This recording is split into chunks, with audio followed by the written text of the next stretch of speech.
much better. So yeah, it seems like these are the spiritual evolutionary forces working on you to make you do the thing that you need to do, right. making it the hard way. So, but I appreciate it, and I love watching it and kind of being a part of it. And I think now kind of what I wanted to bring you on here is I can't think of someone's perspective. I'd like to hear more specifically on kind of the Russian ethic, the Russian consciousness, which I think is oblique and opaque to the West. And I think you view that through the lens of Dugin here. And I got into Dugan about a year ago. I found, the Streisand effect, when somebody is considered, persona non grata, that's where I want to look. And I started looking at his stuff, and he's got some interesting thoughts on Heidegger that are unique and interesting and novel. And he's applying a lot of that, and I'd love to explore that in the terms of the conflict that's begun now and here in Ukraine. So we'll kind of go from there, and we can, throw in some topics. I don't know if have you read or familiar with the fourth political theory of Dugin's? I'm familiar with it. I downloaded it. I read a basic outline of it, but I haven't actually engaged with the text yet. But I'm familiar with the theory. Yeah, me neither. I actually did the same, and about to do a 3 or 4 person kind of dive into that work, and kind of see what it's about. So we can maybe just touch on that a bit. But I want to get into somebody turned me on to Dugan a few months ago, and then I read a couple of his books, like 2 of them, and got the general idea for what he's doing. And that's when I wrote the first Substack essay on Putin, Dugan, and Ukraine. Yeah, excellent, awesome. All right, so you ready to kind of get started? Yeah. All right. So welcome, everybody. Thank you for tuning in. This is the 29th episode of the Rooster podcast. I have a very special returning guest, cultural critic, author of multiple books, The Age of Catastrophe, New Media Invasion, Art After Metaphysics, and many, many more. I highly suggest you check him out. He's got an excellent YouTube page and a Substack. And I'm glad he's taken some time to explore the situation in Russia and through the lens of Dugan and philosophy and things of that nature. Thank you for having me on, James. I really appreciate it. Yeah, glad to have you, of course. And there's a lot of ways we can kind of enter this discussion, and of course, there's the geopolitical and economic lens we can view things through. But I think we can maybe work our way towards, which I find those to be the more superficial kind of implications of what are going on here. I'd like to really dig into the spiritual implications of what's happening here. And I think no better way to do that is through the lens of Alexander Dugin, who's known as, Putin's brain. He's been kind of a Rasputin figure with, in Putin's ear. I don't know how much of that is true, how much of it is lore. I'm not exactly sure their relationship exactly, but I think there's more truth in that than kind of falsity. Yeah, they do seem to be pretty close from what I hear. Yeah. So I did a deep kind of a dive into, I'm Orthodox Christian, and I got a deep dive into to Dugin's Orthodox perspective. And I read this kind of long article on my channel, and he's got a really succinct and clear view of the history of Christianity, from Orthodoxy to Catholicism to the Protestant Revolution and the disintegration there of the church, and modernity and post-modernity, this kind of continuous disintegration. And I was all on board with almost everything. And at the end, he gets into this he comes with his, solution. And that's where I paused a bit, because there's always I'm taken aback when the theological and the political are mixed together, and there's a lot of kind of deep Christian ethic against that. Christ was supposed to be this political revolutionary to overtake Rome and give the Jews their political city. And he was kind of against that. So you have this camp of even when Peter was telling Christ he doesn't want him to die, Christ said, "Get behind me, Satan," in a sense, right? So there's this in the Gospel of Matthew, especially this understanding that it's not a political kingdom, it's the kingdom of heaven that he's inaugurating. But then you juxtapose that with the book of Revelation, where he comes back and there's this war, right? So it's hard not to think about the political underpinnings of what that might politically look like, in terms of what's happening now, because I think there's a lot of those threads that are being woven here that a lot of people aren't aware of. Well, yes, and the interesting thing too that you point out about the book of Revelation is that it's written by John, and he wrote it on the island of Patmos, and he's also the author of the Johannine epistles. I think there's 3 of those, and in those he's advocating for a God of love, but yet in the book of Revelation, there's all this apocalyptic war, the being trampling people like grapes in a wine press and all this incredible bloody imagery. So it's a weird contradiction that scholars have tried to work out with respect to John. Are these two different Johns? The one who wrote the epistles and the one who wrote the book of Revelation? But then too, with regard to the book of Revelation, there is a strong suspicion that it's not really a Christian text, that it was a Jewish text that was taken over by the Christians, and somebody has put a Christian layer on top of it because it's got this idea of the salvation of 144,000 people, which is of course 12 times 12, the 12 tribes of Israel. So there are other Jewish elements in it that make one suspect that it may not be authentically Christian and therefore probably not have been written by John, the same guy who wrote the letters talking about a God of love. With respect to what you're getting at here, with respect to apocalyptic wars, and I know that Dugan presents this as such. He calls it the last war. I listened to the video of you reading that text of his, where he's talking about the last war. There is a sense in which springtime cultures, and Oswald Spengler regarded Russia as right on the verge of its springtime, usually don't make a separation between politics and theology. They usually are bound up together, and they are bound up with fundamental what I call boundary acts. And for example, a boundary act that got Egypt off and running, and where all historians draw the line from Egypt's pre-culture Neolithic period, where it's aesthetically insignificant, and it's disunited into a north and a south, Upper Egypt in the south and Lower Egypt in the north, was united by a southerner named Narmer, who came up out of the south and fought a civil war and conquered the north, united it, and then it became, it's always known as the two lands, but the two lands are now unified about 2900 BC, and it's up and running. And the art style shifts with the Narmer palette commemorating his victory with recognizably Egyptian style that wasn't there in the Neolithic. You can't identify Neolithic Egyptian art as the typical art style. Here you have an image of Narmer as the pharaoh with the smiting gesture with the mace, wearing the bull's tail. The art is recognizably Egyptian. There's also a Narmer mace. And that's where Egyptian civilization starts. It starts with that boundary act, that fundamental act of violence that unifies the society. So sometimes when it's difficult for us to understand what's going on in Russia, because we're coming, as Spengler has identified, out of a very late stage megalopolitan liberal mentality of city intellect, which presupposes atheism as a natural thing. And we think the city thinks through us, actually, when we're spouting atheistic nonsense. It's actually this city thought that has brainwashed people, and they don't realize they've grown up in an environment and in a consciousness that is actually factually incorrect. It's factually wrong. There is a real spiritual world. This is just late stage, decadent, very degenerate, shallow city thought, irreligious, cosmopolitan, arrogant, haughty, and it looks down on people's whose primary motivations are religious. And that is what Russia's motivations right now are. They're fundamentally religious. It is a crusade to take Kiev. It corresponds exactly to our crusades to take Jerusalem at the springtime of our civilization in 1095 or 96. And that's what is going on. And so we judge it through the lens of late stage megalopolitan atheism as a human rights crisis, a humanitarian crisis, as something that should not be and could not be.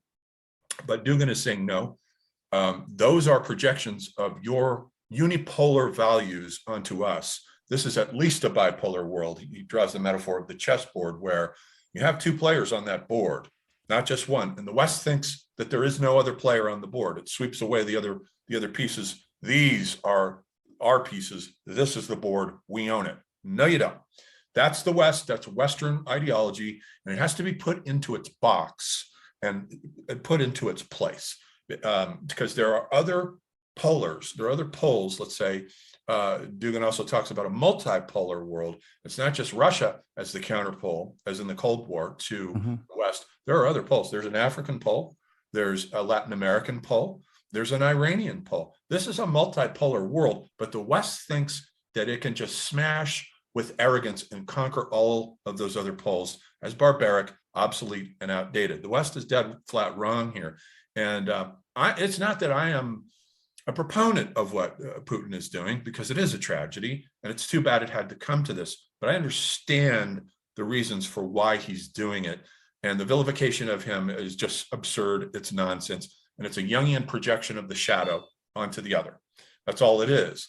So I see through it. I see through all this media brainwashing and this liberal bias in this late stage atheistic megalopolitan mentality that is totally corrupt, totally degenerate, valueless, nihilistic. And this is coming from a world that thinks that it has triumphed with a worldview that is absolute. Now, meanwhile, look at our cities. They're rife with crime, degeneracy, corruption, murder, suicide, drug abuse, overdose. Now, it doesn't seem like it's a worldview that's working out. When you look at the actual evidence of this atheistic liberal worldview, it doesn't seem like it's working too well for the West. So anyhow, that's my take on the situation. Especially, and things have deteriorated so rapidly in the last 5, 10, 20 years, but even the last couple of years, we've seen things deteriorate. It seems like the resources, the reservoir of resources that used to be in the United States that drove this capitalist liberalist order is now outside of the United States. There needs to be these kind of measures made to find these resources elsewhere. And it seems that liberalism changed, and it took on this totalitarianism front after World War II, and became this kind of expansionist, ethic that we've seen it, and it's failing in many different ways. And I think people are feeling that. Even normies are seeing that. And I think a lot of the critiques that Dugin puts forth are very valid, and I think they're prescient and they're poignant.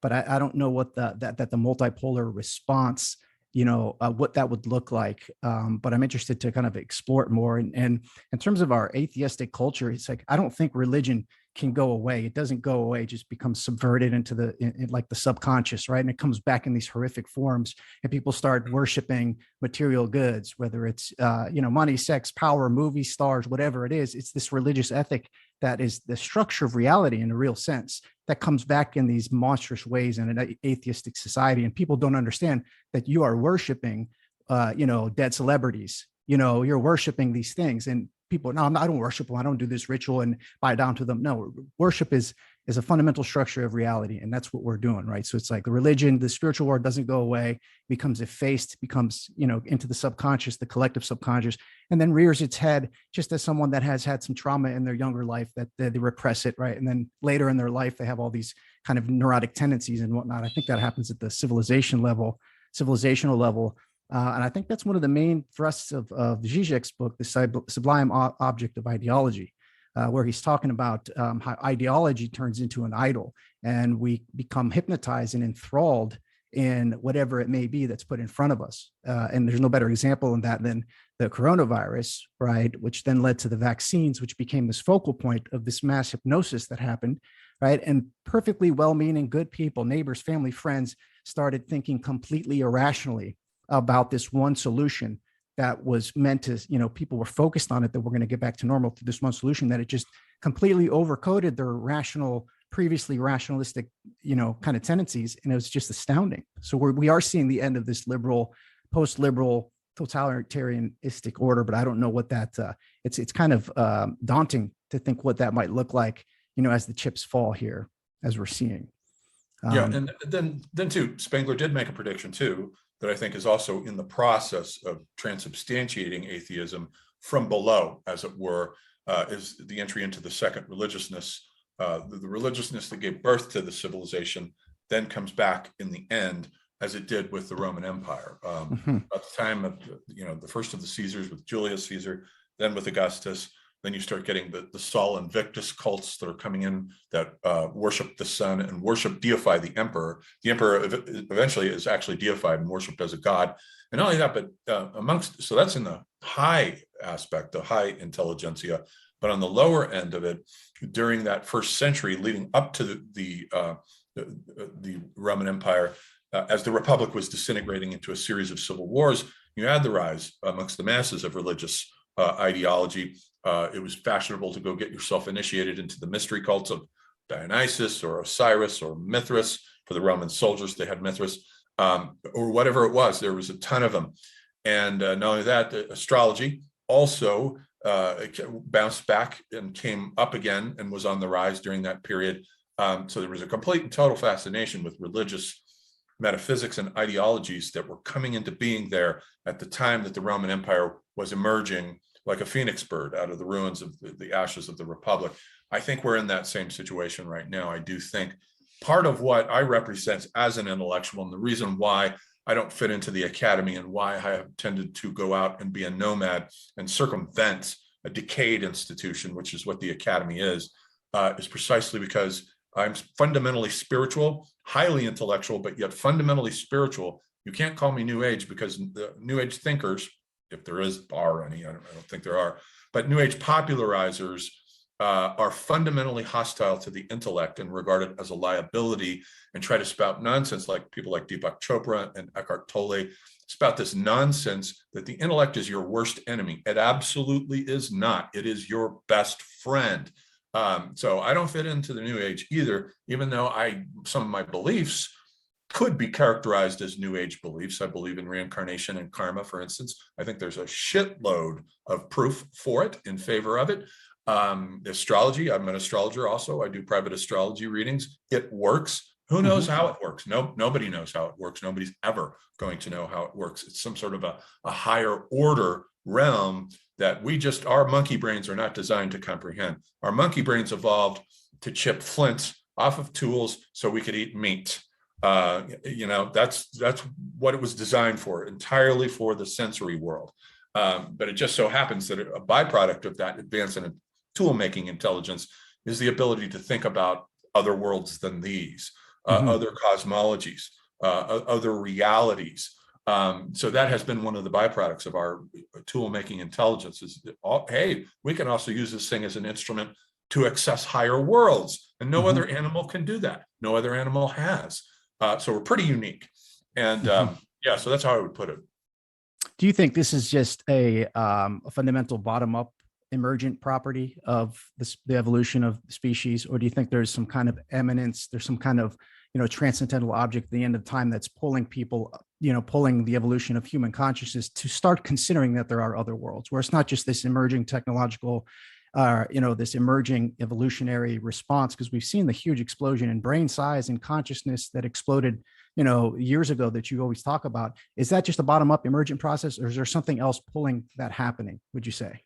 Actually, I don't even think it's something else pulling it. I think it's something else pushing it, which is spiritual beings. I think that they are involved and have a vested interest in the evolution of the human brain on this planet. And I think they were intentionally pushing things along to get to that point so that our neocortex would be large enough and sophisticated enough to then channel their energies and start bringing the knowledge of the higher worlds, as Rudolf Steiner calls it, down onto the physical plane for the first time. I think it was deliberate and intentional on their part. I think they've been shepherding us along through evolution to make that happen, so that the brain is kind of like a radio. It doesn't, the information that's in the radio isn't in the radio, it's out there. It pre-exists the radio. But now you have a radio device that can pull that information in. Same thing with the brain. It's picking up on spiritual tendencies that are pre-existent, that are out there, that it can tune into and bring and make manifest. And I think it's entirely non-accidental. It's totally deliberate on the part of the beings that are involved with our spiritual evolution. Yeah, and I think that's when it gets to this kind of apocalyptic sense where the veil is lifting or it's thinning, and that veil thinning might be allowing these transmissions to come through, where we're becoming more aware of these super sensible realms. And there's this idea, in Christianity, that there's a spiritual war at the end of the world, right? And I think that spiritual warfare is fought through human beings. So the spiritual entities are fighting through human beings, and what we see as cultural wars are kind of the wars of the gods in the super sensible realms, in a sense, but it's fought through human beings. They're kind of their entities, their vehicles to have this war here. And I do think a lot more people are coming around to this idea that there are spiritual beings. You have like Timothy Morton in his understanding of hyper objects, right? If you just switch it a bit as hyper subjects, right? These large beings that are distributed through space and time. We can only hypersubjects. I like that. That's nice. We can only intuit them a little bit through our brains, but we have these computers and this technological, the internet that we've created. I look at it as like, the parable of a blind man trying to observe an elephant.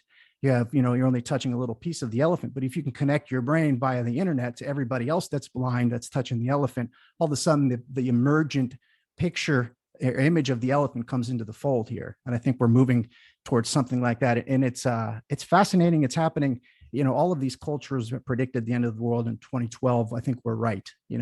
Terence McKenna, the world did end, right? And a lot, from a practical perspective, it's one of the social media companies changed their algorithms around 2011, 2012, which spiked this tremendous, kind of reorientation of everybody's consciousness into social media, and then this disintegration of society as such through this hyper focus on it. So I think there really wasn't a world that ended. We're not going to be able to perceive it until the future, right? When this becomes more apparent to us.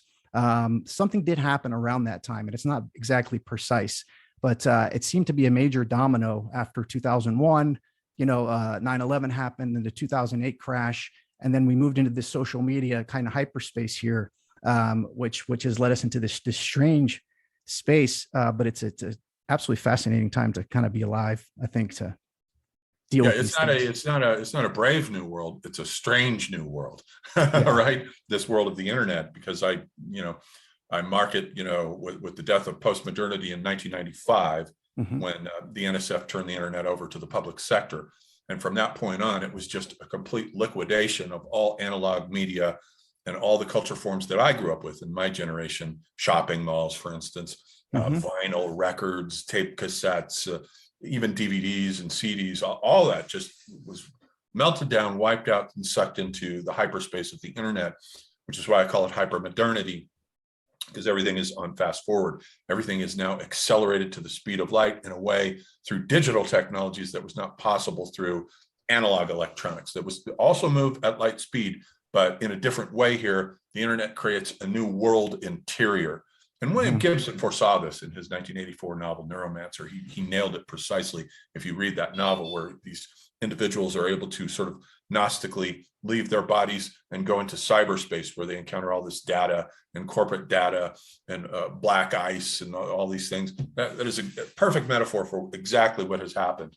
So we are inside of a new world interior of capitalism, late stage neoliberal capitalism. We're on the inside of it as digital avatars moving at light speed. And at light speed, your identity is scrapped. And most people, as Marshall McLuhan said, violence is a quest for identity. Normally people, terrorist groups, are looking for identity. They know that if they do something awful, it'll be on the news. They'll be recognized. When you're on the frontier and you're a cowboy, you're violent because you don't have an identity, and your violence gives you an identity. It makes you visible. It brings you out into high relief. And on the internet, the violence is primarily verbal, but it is violence. There's lots of it on social media, Twitter, and so forth. It becomes fun and sadistically fun to leave troll comments, make fun of people, because there are no consequences. You can get away with it. You're not like it's in a bar and you insult some guy and he beats the shit out of you. There's a cost there. There's consequences. Not so on the internet. There's no consequences. You can get away with anything. So we've got this world of de-worlded avatars who have been removed from their locality in space and time. They're totally de-worlded. They're floating in an abstract cyberspace, moving at the speed of light.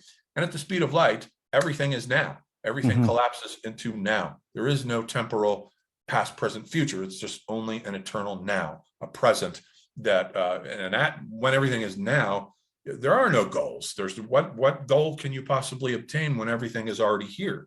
So that's a problem that we're facing with this collapse of the traditional postmodern world that I grew up with, and the collapsing of identities to two-dimensional trading cards on Facebook and whoever friends you. They're just this flat avatar. There's nothing to them. They're not real friends. You don't know them. They don't know you.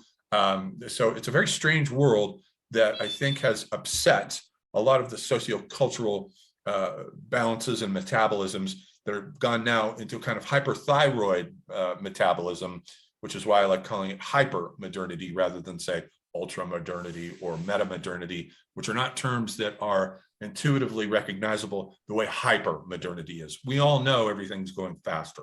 We all know that hype is being accelerated faster and faster and faster, and everything is hyped in this world. So it's a different world. When this world collides with a traditional culture like Russia that is in its springtime and is very much at odds with all of this world, because it's a very primitive, archaic mentality that they have that is disguised as Putin as a czar, disguised as a president of, the Russian Federation, but he's not. Structurally, he's a czar. Same thing with Xi Jinping. He is not the president of the Chinese Communist Party. He is an emperor disguised as that. So these primitive, archaic religious structures are slowly thrusting up through the thin crust of this hypermodern, sort of pseudomorphic Western overlay that we've encased the planet in like a brittle shell. But it is a shell, and like the shell of a cicada, it can be cracked, broken open, and left behind. And I think Russia is doing that right now. I think that China is planning on doing that with Taiwan. These are different cultures with different mentalities, and they don't want to be encased in the mentality of hypermodernity, which for them is pseudomorphic. It's false. For us, it's authentic, because it's an authentic transformation of our technology and our culture, and it shows exactly where we're at, coming out of postmodernity as a kind of chrysalis for it. Yeah. So. Yeah, right. I think that's another example, a kind of a geopolitical example of this thing that I was saying earlier. Religion doesn't go away, right? Just like it becomes veiled, and all of a sudden you have someone acting like a prime minister or a president or someone like a premier, but they're actually embodying these archaic spiritual structures that are underneath this kind of veil that it's a crusade. Kiev has to be taken. It's a crusade, and I will predict that no matter what else happens, Kiev will belong to Russia, because they regard it as their Jerusalem. They're going to take it, and it's part of Dugin's vision anyway to do that. He warned specifically about what would happen if the West kept flirting with the former Soviet republics, which they intend to take back, like Georgia, which they tried to teach a lesson to back in 2008 after the Bucharest summit in 2007 that promised them, Bucharest NATO summit that promised them membership, Georgia and Ukraine, eventual membership in NATO. Ukraine was about 5 years away from that at this point, because they're not fitting the criteria of NATO, and NATO doesn't particularly want them anyway. But it is a crusade, disguised as a geopolitical conflict, but it's a crusade because Dugin provides the metaphysics, and he has specifically said, so if this flirtation happens, then there will be two Ukraines. And so you have to decipher what he means by that. Two Ukraines? What I think he means is that the Dnieper River everything east of it will belong to Russia. They don't care about what's west of it. They're not going to take Lviv. There aren't any troops there trying to take Lviv, for instance, or anything in west of the Dnieper. But they are slowly surrounding and getting larger and larger around the east.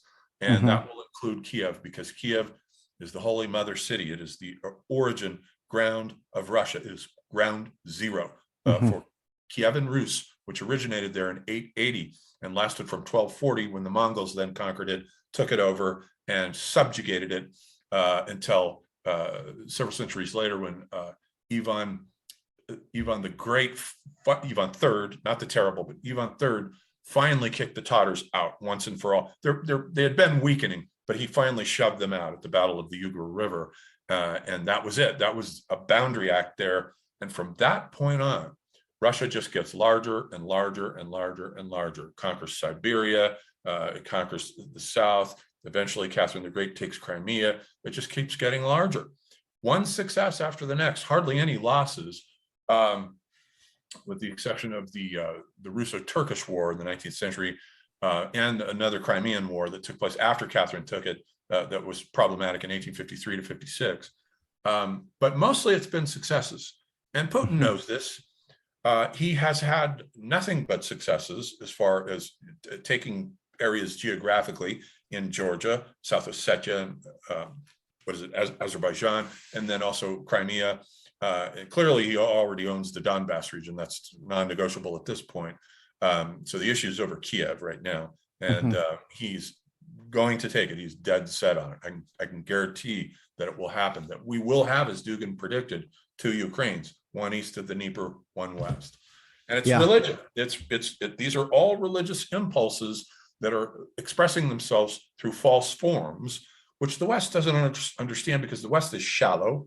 Western media is full of ignoramuses that don't do their background research or history. They know nothing about history, nothing about spirituality or metaphysics. So what they see are the false forms.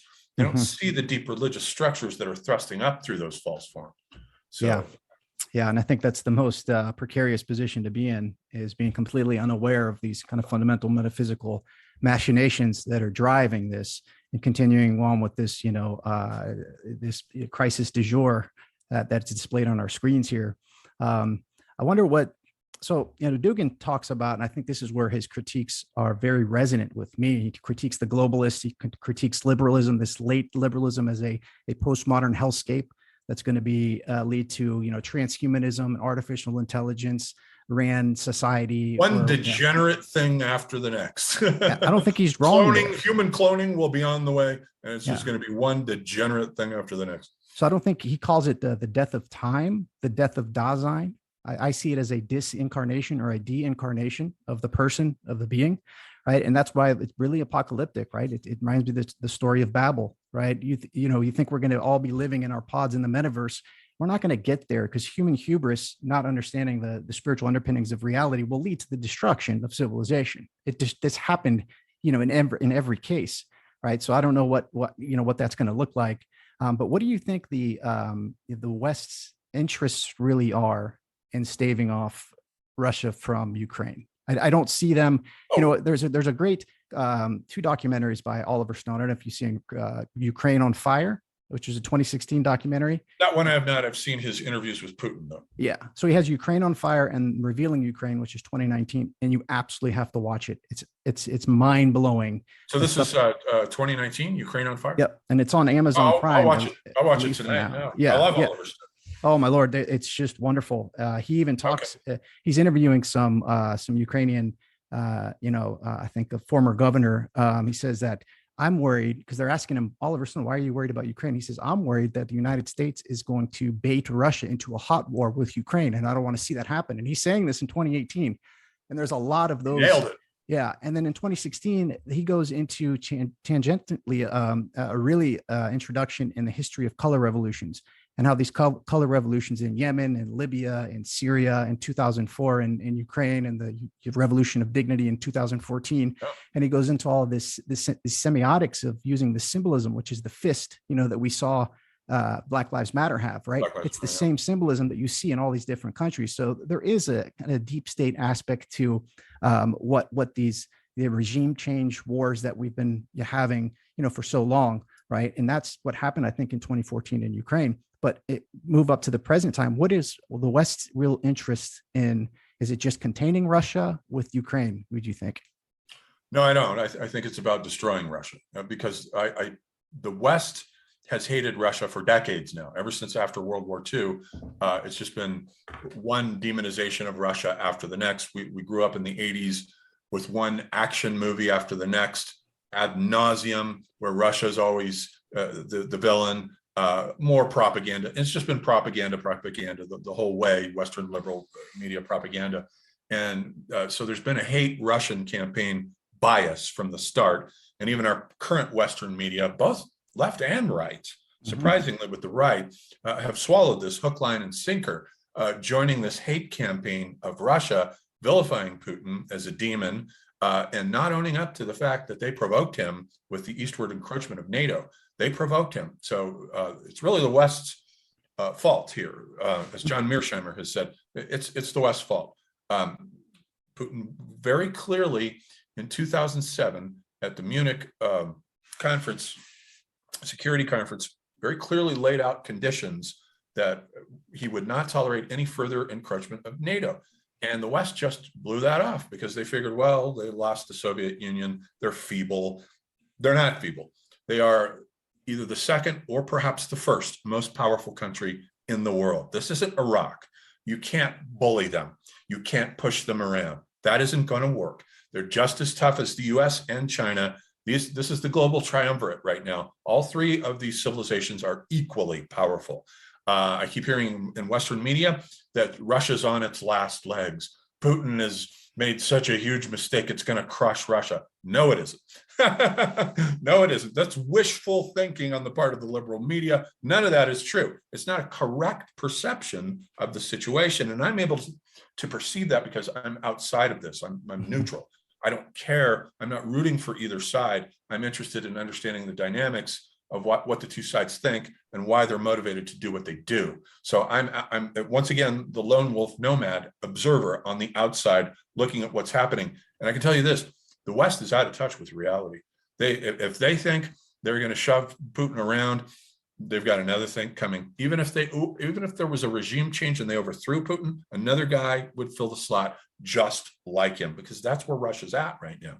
In the springtime, with powerful czars coming up in alliance with the patriarch of the church. Putin is allied with Patriarch Kirill of the church. They have a very strong alliance. Unlike when they were weak when under the Bolsheviks and the communist regime, they were atheists and were trying to eliminate the church. That weakens a society. When a society is strongly axially rooted in a religious backbone that roots them in something that is transcendent, that's an incredible amount of power to have. And so the West doesn't understand that. The West thinks it's a sign of weakness. What religion? No, everybody's supposed to be atheists. We're enlightened now. We're the adults in the room. We're enlightened. We don't believe in Santa Claus anymore. But the joke's on the West. I'm afraid to say the West is really misperceiving the situation. And I'm afraid that it's going to lead to an even bigger tragedy, because both left and right are warmongering to get into a hot shooting war with Russia, and they're going to lose. This is a culture on the way up. The West is on the way down. The West is feeble and weak. Russia is not. So I think that misperceiving a situation can really get you into some hot water.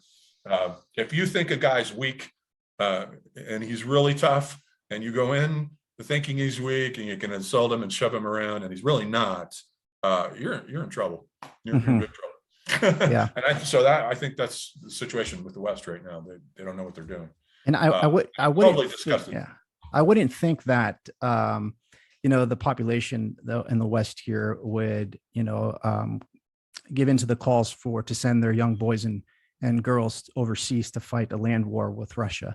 But then when I see this hypnotism, right, it was coronavirus, then it was the vaccine, and then really quickly it became Ukraine. And it's fascinating to see the complete movement without a second to reflect on what's happening, into the next thing that's put in front of them in this mass hypnosis formation that I see happening here. And I had this theory that what we're seeing now, because it seems like the left and the right poles have switched. And I think that the neoconservative movement just went underground and now is popping up as the left now, right? Because you're seeing the people on the left being Russophobic. They're being for the central intelligence and the national security state, when that used to be the anathema to the left. And now they're all for it. Exactly. So They've changed places. Yeah, I think they're neocons in sheep's clothing. And the thing that the undergirding it is this Russia is bad thing. I mean, we saw with Trump in office, how it was always, it was always Putin that got him in office, and the elections were rigged because, it was influenced, by Putin. But if you say that now, you can't even say that on social media. So it's interesting that you can say 1,000 times over that Trump was an illegitimate president because the election was rigged because of Putin and his, blogs or whatnot. It was never censored. Now you can't even mention it. They had Trump was on a podcast, and he just mentioned once I can't even say it, that the election was X, Y, and Z, and they kicked it off YouTube. So it's interesting to see those dichotomies, but I want to drill in a little bit here, right? Because I have this similar sentiments that you do, and I know there's a lot of people that do, and we live in the West. So when we said that the West is through and the West is on its descent, what do you mean by the West? West is Euro-American civilization, the whole package. But you're part of it. I'm part of it, right? We have different views, right? So, sure. What is it? But I'm a kind of internal proletariat of the West, which is to say, though, as Toynbee defined, an internal proletariat in a civilization, which is a group of disaffected people who are in a society but not of it, and they wish to secede from the body social, because the creative minority that used to inspire mimesis is now is degenerated into a dominant minority that can only rule by force. And so I'm an internal proletariat of one, just one guy. I'm in this society, but I don't belong in it because I don't believe in it. I'm 100% critical of it. I think it's degenerate and false, and it's failing. And watching our cities sink, you can just turn on the news on any city you want and see the spread of tent cities everywhere, people doing drugs, shitting in the streets. It's a disaster. Clearly, our cities are dying. The West is on the way out. Even though militarily, of course, it's very strong. Although even that, I've heard critics talk about the American military right now being pretty weak, actually. The vax mandates have driven out a lot of soldiers who would otherwise be there. And the military force is just not as strong as it was. All this wokeism has infected it and effeminized it and made it weak. You can't have an effeminate influence on the military and still expect to have a military. It doesn't work that way. The military is masculine. It is Mars energy by nature, not Venus energy. And this kind of energy weakens the military. So I'm not even sure how strong they are. And I'm not even sure in terms of numbers, what we've got. But Putin's got 200,000 troops there in Ukraine. If we went into Europe right now, we would probably only be able to send 40,000 troops at most at our disposal to get in there. Not a match for a ground war, which hopefully we won't get into. God forbid, let alone the use of non-strategic nuclear weapons, i.e. tactical weapons, which are low kilotons, low yield, 1 kiloton to 5, whatever. Hiroshima and Nagasaki were 15 kiloton, 15 to 20.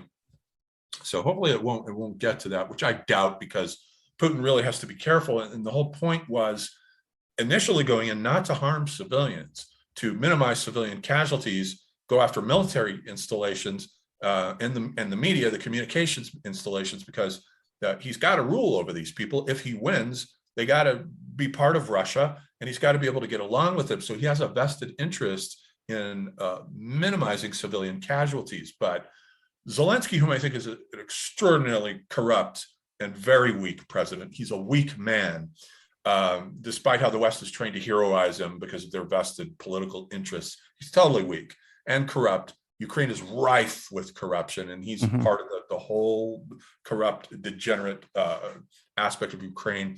And I just think that he told the citizens to take up arms. Once they do that, now they're targets. So the ontology at that point shifted. So you can't minimize civilian casualties if civilians are shooting at you. So now you have to target civilians. So that was Zelensky's fault. That was totally his fault. He's a bad ruler. He doesn't know what he's doing. He'll be easy to topple and to get rid of, which they will do. His days are numbered, in my opinion. So yeah.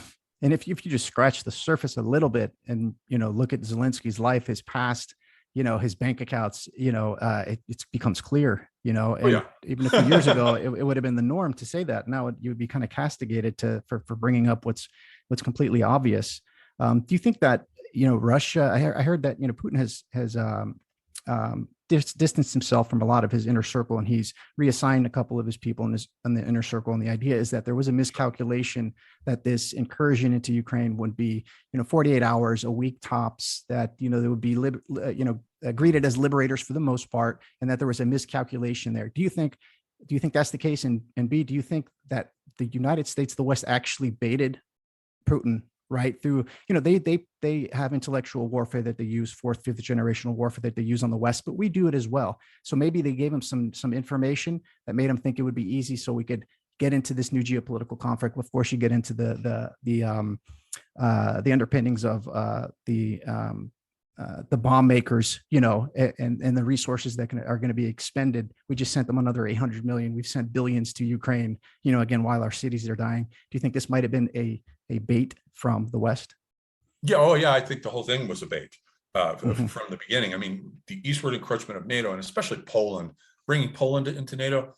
Poland and Russia have been at war forever, all through the medieval period. It's been a back and forth, itchy and scratchy game with Poland and Russia, back and forth. Poland stealing Kiev and Rus after the Mongols invaded and went away. Then Poland took the land, and then Ivan III had to take it back.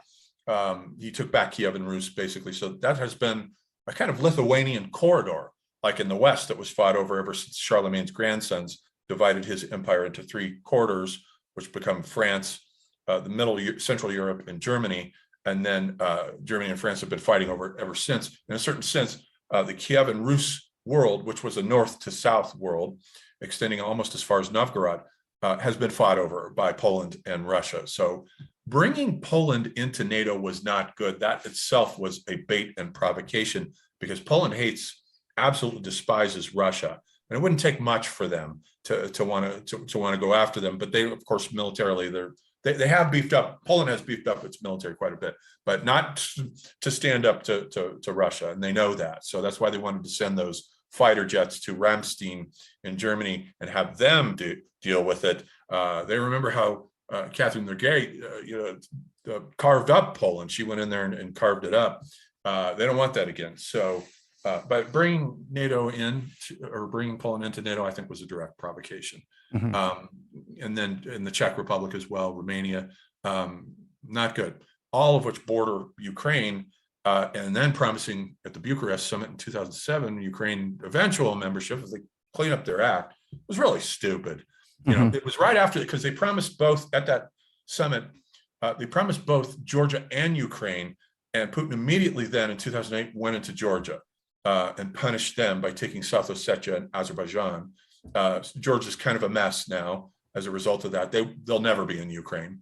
But part of this too that people also do not see is the immunological aspect to this, which is to say these countries have to do with defending Russia's borders. It has to maintain a boundary in the Caucasus Mountains, because Russia has been attacked in the past through the Caucasus by the Turks, for instance. They have gone through so they have a vested interest in maintaining that Georgia is under their influence and that they have a border there. It's a very important. Ukraine too, huge geopolitical strategic reason for annexing Ukraine, because Russia's totally flat, and flat lands are extremely hard to defend.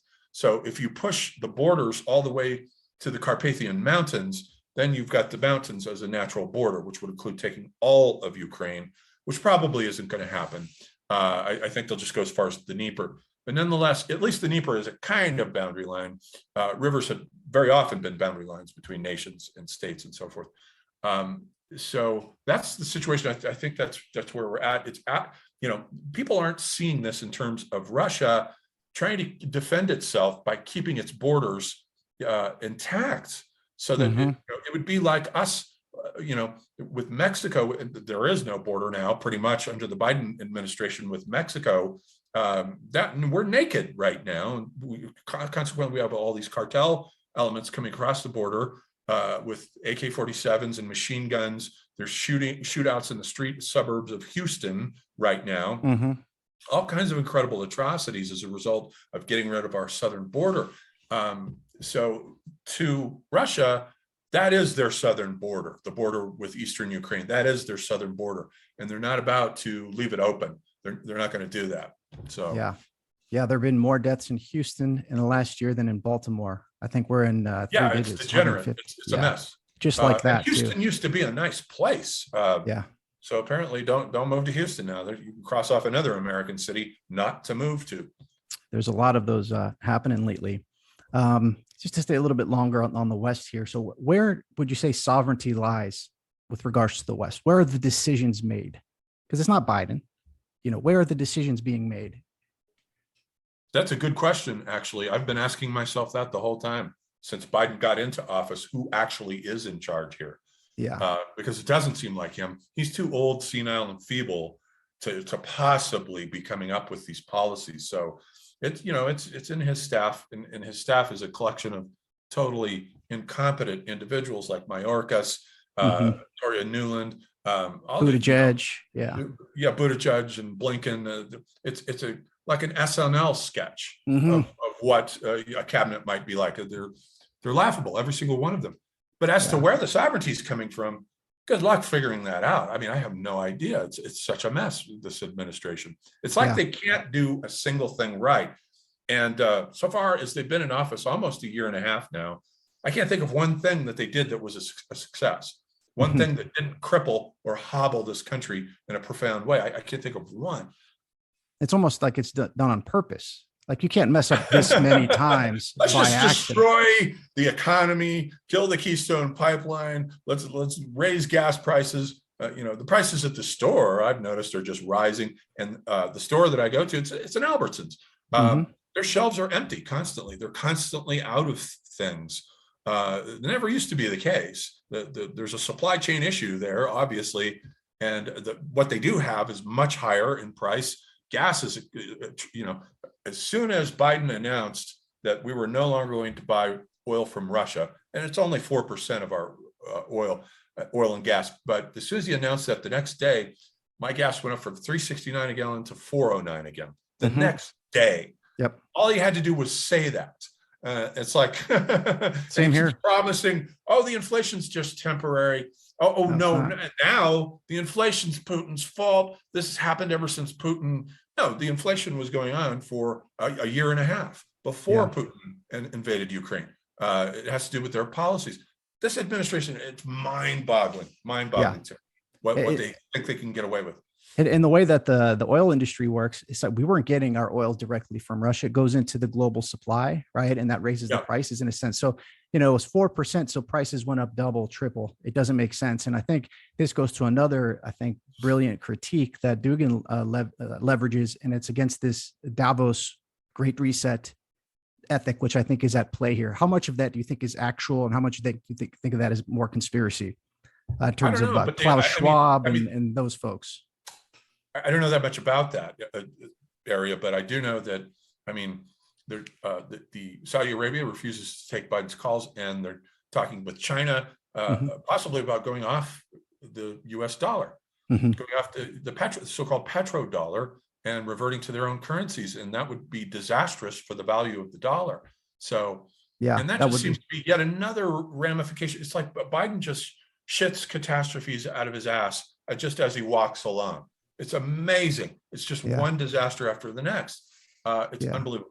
And now they're talking about a digital currency where they'll be giving something like a universal basic income every month that you can use on certain items, and that those credits will expire where you can't use them anymore, in a sense. So it's kind of using this crypto technology to build this digital currency after the destruction of the petrodollar, which I think is a matter of time. And this is something that I would thought of as a conspiracy theory and crazy, but now it's like, it's almost definitely going to happen, or something like that. The most outlandish things become the norm quickly, and they kind of recede into the background. It's quite amazing. I don't know much about cryptocurrency, but it wouldn't surprise me at all. The Great Reset folks, Klaus Schwab wrote a book, and he published it in June 2020 called The Great Reset, and it was a response to the coronavirus. It's under the ethic of don't let a good crisis go to waste. And part of it is you will own nothing and you will be happy. So part of that is there's a public-private partnership between corporations and governments, right? Which is essentially totalitarianism, par excellence, is when the public and the private merge into one kind of corporate fascist state, right? And we're seeing that with companies like BlackRock that are buying up all of this real estate throughout the country. The prices have skyrocketed where people can't buy homes anymore. Gas prices have gone up where people can't buy gas anymore. So now they're saying everybody needs to buy electric cars, right? All of these foods and all these items that aren't available at the store. It doesn't make sense that it's a supply chain issue per se, right? Because you can say, the coronavirus happened. It feels artificial. All of these feel artificial, where they're being imposed rather than organically manifesting based off, good faith geopolitical machinations. So that gives me pause, but it also gives me hope that this isn't organic. This is more of a, the kind of death throes of what I think what we're talking about is of the West, right? Which sees no more that our political leaders don't represent the constituents anymore. And I think that's felt by both left and the right. And I think Antifa and the Capitol rioters are intuiting the same thing in a very different way, but they're both seeing that the people that we're electing don't represent us. Voting different people in doesn't work. It doesn't change anything. So what are you going to do? And I think and Dugan talks about this, that he changed his perspective on America when he saw Trump come to power, and he saw that there was this kind of culture in America that was, the silent majority there that was rising up and was just as fed up with the West as they are in Russia. in a sense. And I think he's right there as well. And I think the same forces that were at play to bring Hillary Clinton into power before Trump won, right, have now retaken the helm and are more kind of brazen in terms of what they're doing. And I'm really worried that, you could say that the electoral system in the United States has always been a little bit funny, but I think it might be the case what happened in 2020, where the power went out that night, Trump was leading and all of a sudden they stopped counting. I remember that. Yeah. And then in the morning, it's like, oh, it changed. It's like, whoa. And then all of these bills to change the voting so it can be distributed through the mail. I think that, I don't know if it's happened, but I think that will end the possibility of any type of fair election in the United States moving forward. I really do. And that's why it's like all of this stuff, instead of pretending to be for the people, now they're like, we're not for you guys. We're not even trying. These multiple disasters, the border, the gas, what happened in Afghanistan, we left $80 billion of resources there. These things are all being perceived, and it doesn't seem to me to be kind of an organic, oops, what did we do type thing. So would you say that there'll be any type of kind of American resurgence, any kind of resurgence of the people of the country? Yeah, I do think that there will be, because once you go to one extreme, inevitably there's a swing back to the opposite extreme. In a certain sense, we can sort of see that with Trump. He was very extreme, very effective in his policies, but very extreme in his attitudes, in closing the border, limiting migration, and a certain amount of xenophobia, perhaps, but maybe he was being tough on China, firm with Russia, slapping all the tariffs on Chinese trade and so forth. But it worked. But he was so rude and insulting to people, kind of over the top in all of his news conferences, which I think are very funny, almost as funny as stand-up comedy, how he's very rude with the reporters, but they remember that shit, and they hate him for it. And they had something to do with the way things turned out. So then you get the Biden administration then goes to the opposite extreme with their woke nonsense, trying to undo every achievement that he did, such as the border, such as the economy, such as becoming energy independent, such as stabilizing the Middle East. They want to undo every single one of those things.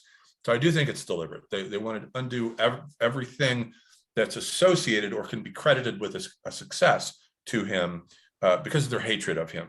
But in the process, they're just making a gigantic mess, which the next president is going to have to clean up. And it's going to be a big mess. So it will shift back to the opposite extreme in 2024 when someone else, if it's not Trump making a comeback, it'll be somebody like him with similar views that will come in because the yin-yang balance just naturally demands that. So yeah, there will be a reaction, and somebody strong will come forward because this is such an incredible mess. I have never seen a president this awful since I've been alive, and I was born in 1968. Carter was bad, but doesn't even come close to this. Carter at least was a smart, intelligent, well-read man. You can't say that about Biden. He's just a dummy, low IQ, right down the line. He's been associated with one disaster after the next throughout his political career. I am just totally surprised that he got elected because I didn't think it would happen. But yeah, well, he was, he's the president now. Initially, I was like, give the guy a chance, I guess. Let's see what he can do. And so I went back to my studies and didn't pay attention to anything until Afghanistan. And then I saw what was going on in Afghanistan, and I was appalled. From that point on, I've been watching every single thing that he does and carefully following it because it needs to be.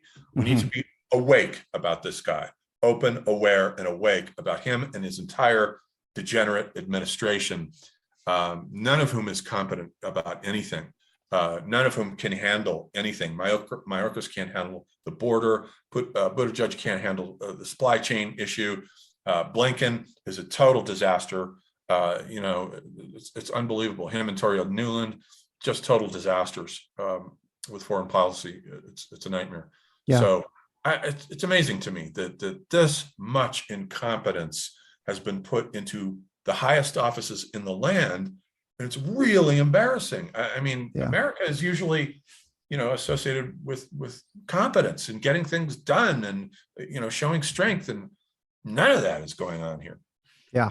Yeah. That's why I keep coming back to that. It can't be organic. This has to be kind of planned in some real way. Deliberate. Yeah. Yeah. What do you, so I live in Florida, right? And we have Desantis here, and God bless him. He's been doing a great job, and everybody's saying, we want Desantis to run for president, but I'm thinking, no, please, no, leave him in Florida. I don't want him to go, because they'll crucify him there, and the whole intelligence apparatus will be leveraged against him like it was for Trump in a different way. What are your thoughts on Desantis?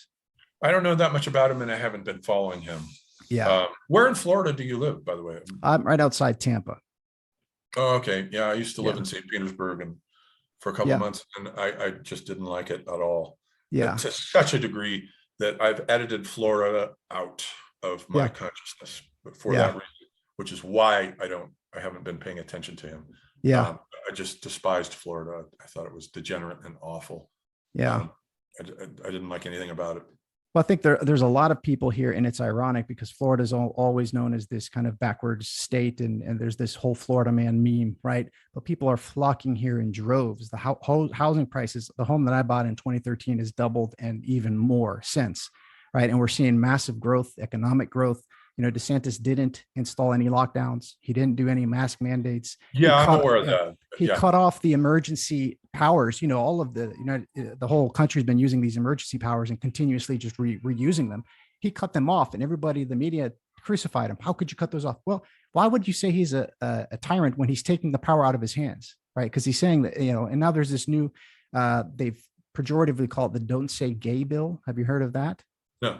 So there's this bill that's put in place, and there's a reason, because there's some things that have happened where the bill, the fundamental structure of the bill is that for kindergarten to third grade, you cannot install gender ideology. And there was this thing that teachers were doing, and they were telling kids, second graders, first graders, do not talk to your parents about gender. They would, talk to them about it. Don't talk about your feelings. And there's really separating the children from their families. And this bill was put in place that says, hey, you can't do that, kindergarten to third grade.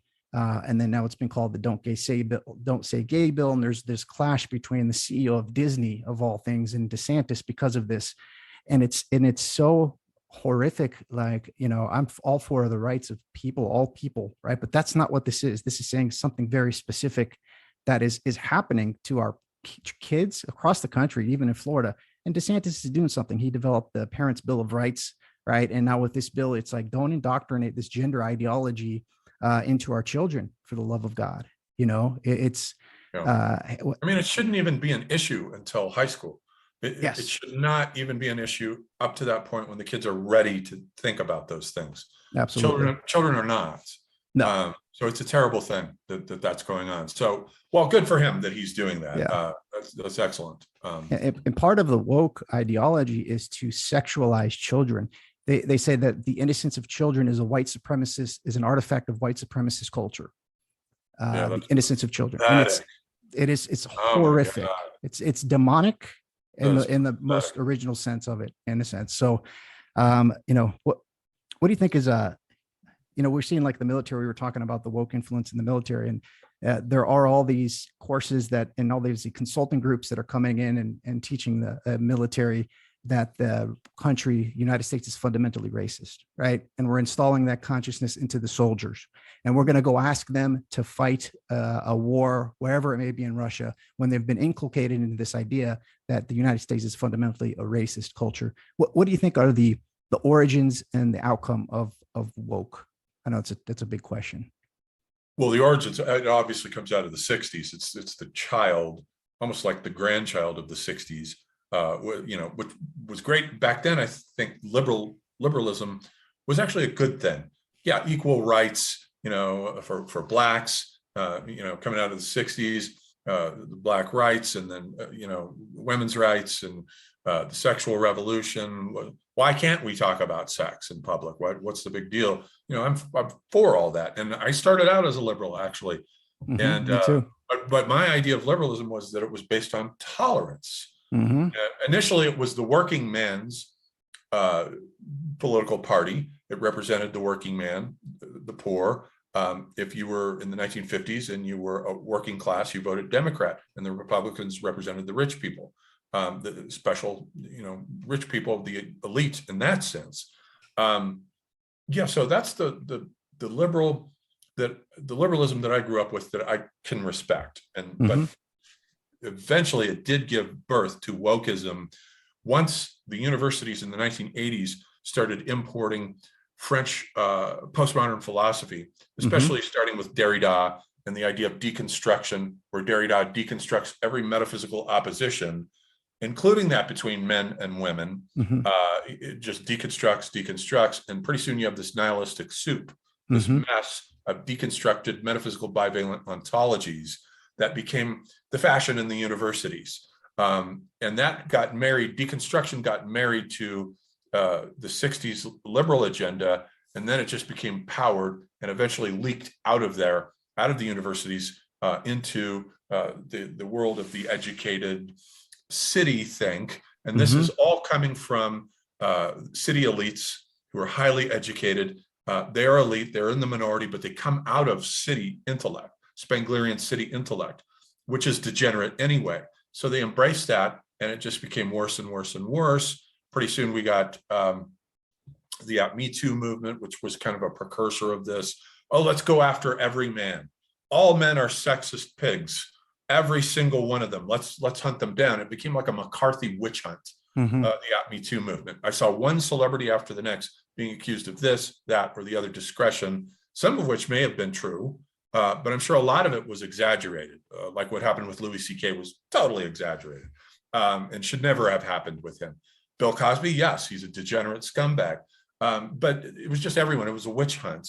And that's sort of, and then you got social justice warriors on the rise more and more. And pretty soon it just became a perfect storm of wokeism. Everyone's racist, then Black Lives Matter. Now, with regard to Black Lives Matter, the thing is that, yes, there was one police inexcusable atrocity after the next, all through the 2000s. I saw them, watched them. I've forgotten all the names, but what it was totally inexcusable. One cop shooting a black man after the next, one tussle after the next. It was totally inexcusable. And that was kind of the trigger, that buildup of police brutality. And it was inexcusable. And I agree with BLM to that extent, that it needed to be corrected. It needed to be, there needed to be some justice with that, and some power strictures put on the police force, so that they can't just think that because this person's black, we can kill him and get away with it. And I think there was a lot of that kind of thinking.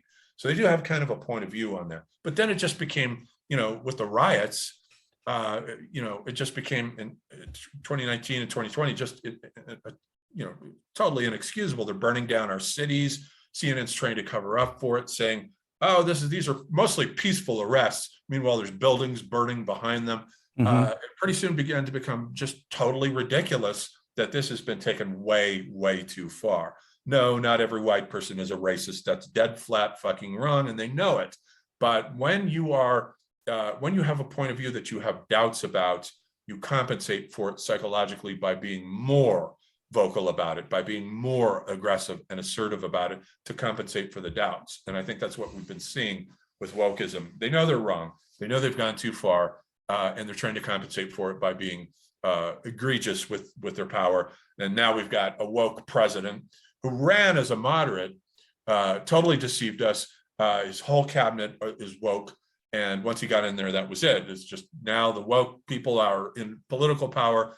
Now they can try to enforce their dogmas and ideologies on all the rest of us. And the fact is, the majority of the country is not woke, because the majority of the country is rural. There are people who live in suburbs and or rural worlds. That's the vast amount of the population. And this is all city thing, coming from degenerate cities like Seattle and Los Angeles and New York and Chicago, all degenerate, all corrupt with wokeism. It's too bad, because those were once great places to go. I used to be very excited about going to any of those cities back in the early 2000s when I was sort of touring them. And now I wouldn't want to go anywhere near any of those places, with the surging crime rates that have gone up, with defunding the police, getting rid of bail, letting criminals out, making shoplifting legal.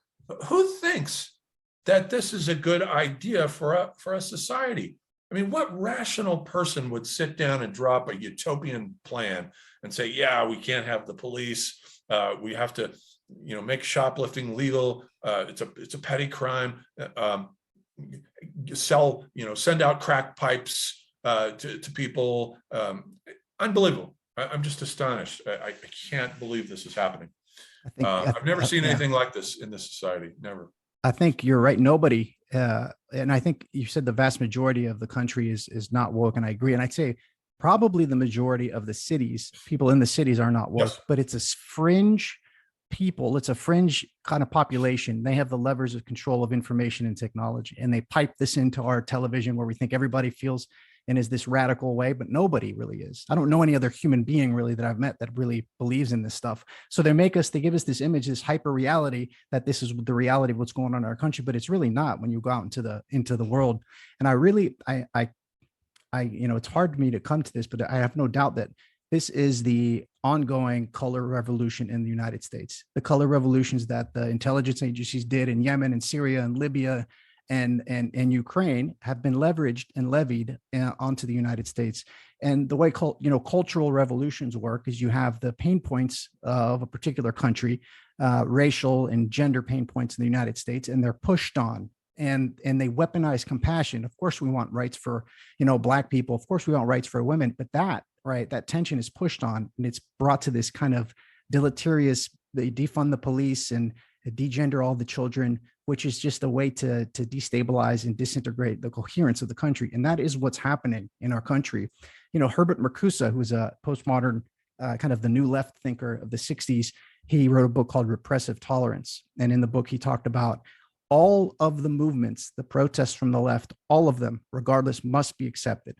Any movement from the right, no matter what, must be not tolerated. And you see this, like you were saying, right? The BLM protests, and there's fire burning in the back, and they're saying they're mostly peaceful protests. But when you see what happened in Canada, right? You see the Canadian truckers come through, and they're all peaceful. I mean, for almost 100%. They were actually going out, and I like this. They were helping society. They were there. They were helping the homeless. They were feeding people. In a sense, they had their bank accounts closed.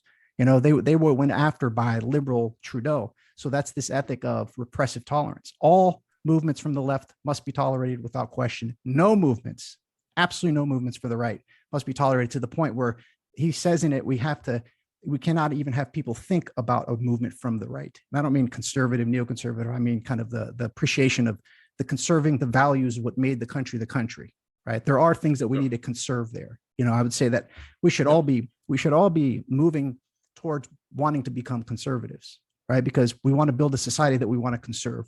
So the goal of the liberal should be to become a conservative, to build a society that he or she kind of wants to conserve there. So it's really kind of precarious, and we need, I'd love to send you some stuff on the Great Reset, because I need your mind to help kind of make sense of it. Because I try to dismiss it as conspiracy or too outlandish, but the more I look at it, it's just it's out in front, and it's open in front of all of us. So it's quite crazy. So maybe I'll send that over to you. I was appalled with Trudeau declaring emergency powers, for invoking emergency powers for the first time in Canada. I was appalled over peaceful truckers. Mm-hmm. These are working class people who don't want their jobs taken away because they don't want a vax mandate enforced on them. And then he resorts to Nazi measures, going after their bank accounts, in one case after their pets. Mm-hmm. Trudeau threatened to euthanize their pets, which I thought was absolutely pathetic. Total Nazi measures. I mean, the left loves to accuse the right of Nazism. Putin is Hitler redivivus. No, he's not. It's a totally different situation. So it's a mess. The whole thing with Canada and the truckers was. And then 95% of the truckers were vaccinated, but they were saying, and again, the vax passports were part of the Great Reset agenda, right? To develop this kind of a medical tyranny where everybody's medical information is available to everybody in a sense. And then you could, develop a social credit score based on this person eats well, so they'll get X amount of credits, and it's really this dystopian. It's a kind of racism by other means, right? It's a little bit like wearing, you need to show your card. It's a little bit like wearing a yellow band around your arm under Nazi Germany, isn't it? You're a vax mandate, and if you don't have one, you're racially inferior. as it were, racially inferior. Yeah, I mean, the hypocrisy of the left has never ceased to amaze me during these last couple of years here. Yeah, and the one hypocrisy after. The challenge is that in Nazi Germany, you had a place to go to escape Nazi Germany. What happens when Nazi Germany, or this ephemeral totalitarianism, turnkey totalitarianism, biotechno totalitarianism is distributed everywhere? There's nowhere to go. And that's why I think, again, Dugan is intuiting that this is happening globally. He's intuiting that people are fed up. So whatever it is that he's got going on, he's releasing it now, through what's happening in Russia. And I think there's a lot more, not support for what's happening in Ukraine. I think everybody's against what's happening to the Ukrainian people and the invasion per se. But in terms of what, at least ostensibly, is being fought against through Dugan, I think people are like, yeah, well, we don't want to be plugged into machines. We've seen what algorithms have done to our kids. Suicide rates are up to 300%, for 12-year-old girls.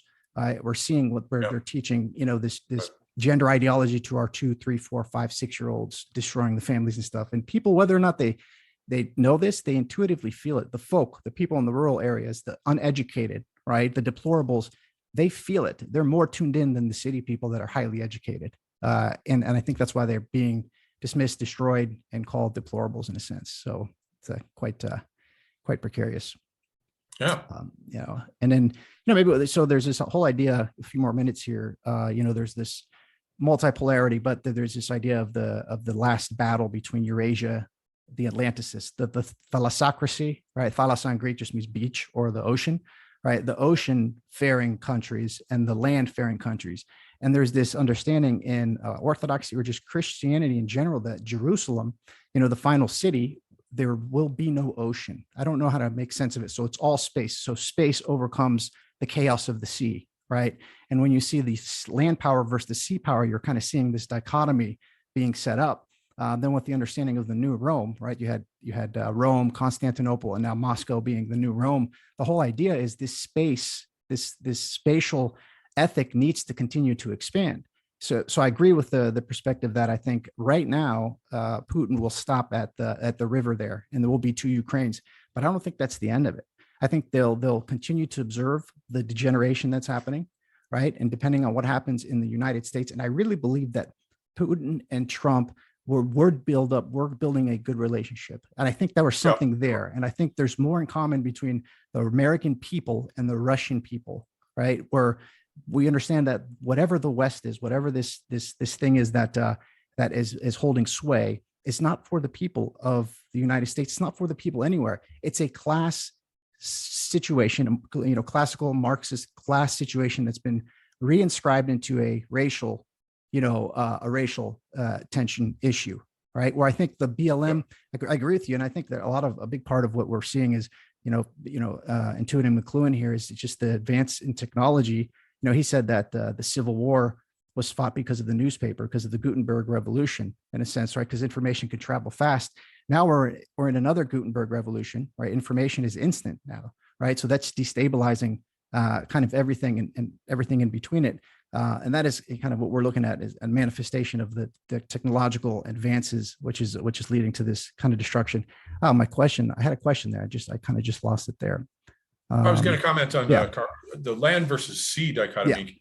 Dugan has taken from Carl Schmitt's book, The Nomos of the Earth, where Schmitt is talking about how what he calls the jus publicum Europeum was the age after the disintegration of the medieval world order and the discovery of the New World, 1492. So right around 1500, when this starts to get worked out, and it goes down to World War I, because after World War I is concluded, Kaiser Wilhelm is the first man to be tried for war crimes. And so that's the first time in European history that war is made illegal.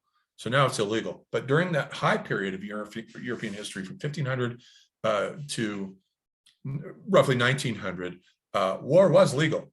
These nation states had a balance of power, and they were each allowed to declare war on the other without being called war criminals, because that was just the European balance of power. Mm-hmm. But then with the discovery of the New World and the powerful rise of Elizabeth's naval maritime empire, you have this Anglo-Saxon world that Dugan sort of carves away from the continental world of Europe and says this is the real corrupt, degenerate world, this maritime thalassocracy of England and America. That this is sea power, and it's all built on sea power and colonialization of other countries in a predatory manner.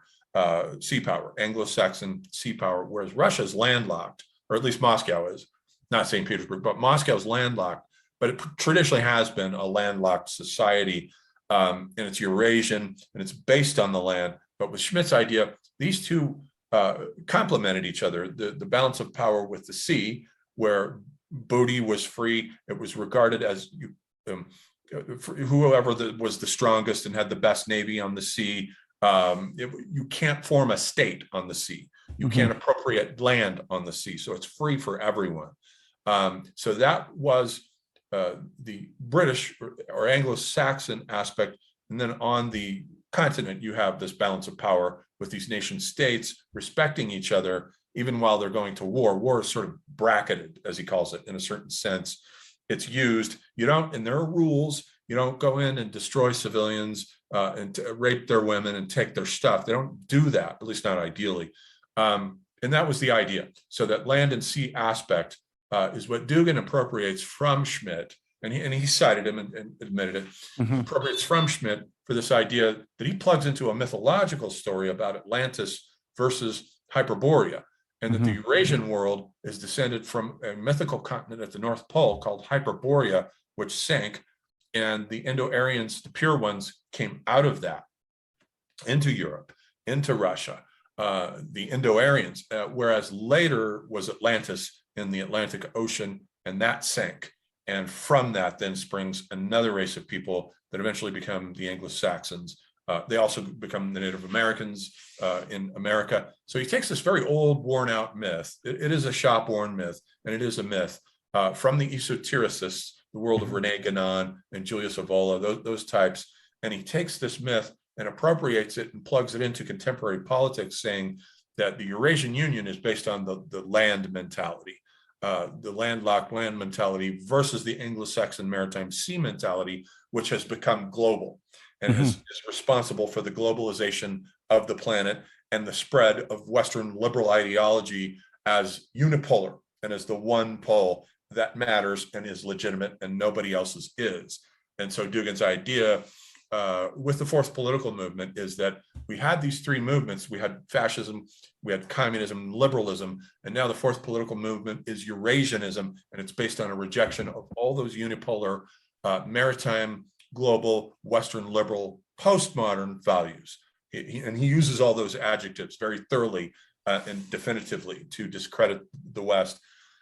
He puts the continents, he's willing to work with Germany, he's willing to work with the continent, which I think he thinks might be salvageable, but still nonetheless, Eurasianism rejects Western liberal ideology, and that also is going to inevitably include the continent. So I'm not sure how he thinks that the continental states, Germany and Italy and France, can be worked with, since they are thoroughly part of this whole liberal system.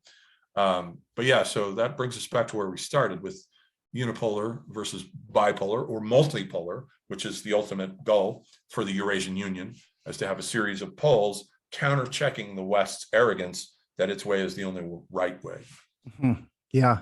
And it brings me back again. It seems that just so his fourth political theory is an open source theory, right? And I think he's fighting the tendency for these theories or these world structures to become ideologies, that become sublime objects of ideology, where they overcode everything, where there's no horizon, there's no possibility of a different future. And I think that's how he sees the liberal mindset, the Western liberal, postmodern mindset, is that it's become this hyper ideology, and that you cannot see another way out. But the fourth political theory cannot be just another response to it. It cannot be a 20th century response, liberalism, communism, fascism. It cannot be another ism that just falls into that same trap. And that's what interests me of it, how it's open source. It's not fleshed out. There's like there's a platform there for ideas to emerge in a sense. So it's he uses postmodernism and postmodern technology and thinking.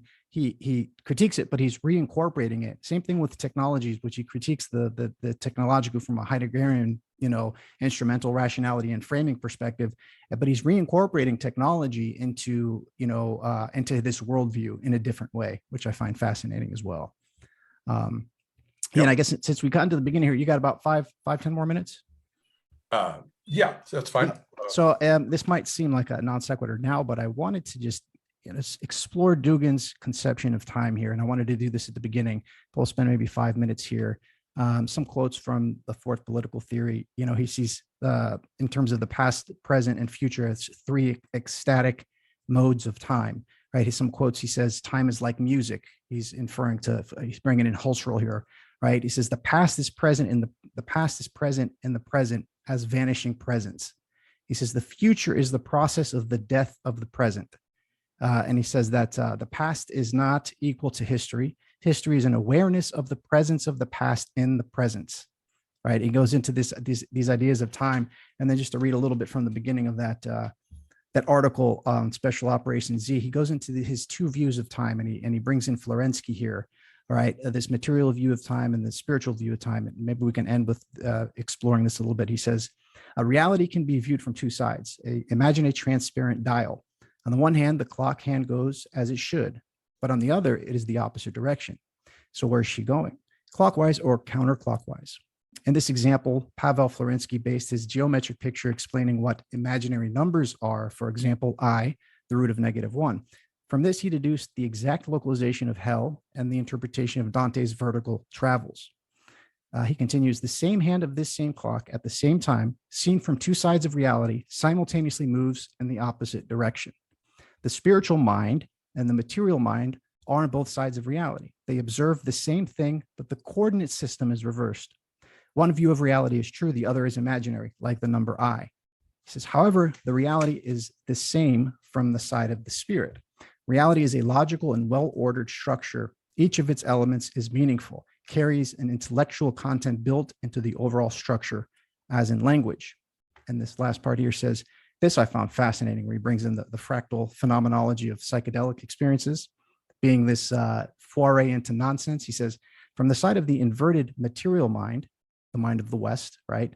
This postmodern, hypermodern mind, at first the thing exists as something indefinite, but given here and now, and only then does it find meaning. From this side, the view of reality states chaotic or fractal chains, constellations of emergent randomness, flashes and meaningless, therefore black miracles. It is a murky language of things that is easy to approach in a very heavy intoxication or a drug journey through the depth of nonsense. And then finally says, oligophrenics and probably fish enjoy it without any doping, always. So fish are always observing the world in this fractal, hyperdimensional pattern. So spontaneous elements are driven into chains according to a random principle. What is heavier, brighter, denser, that is the main thing. And that brought in Deleuze for me, right? Of this intensive, perceiving this intensive, right? What is heavier, brighter, denser, that is the main thing.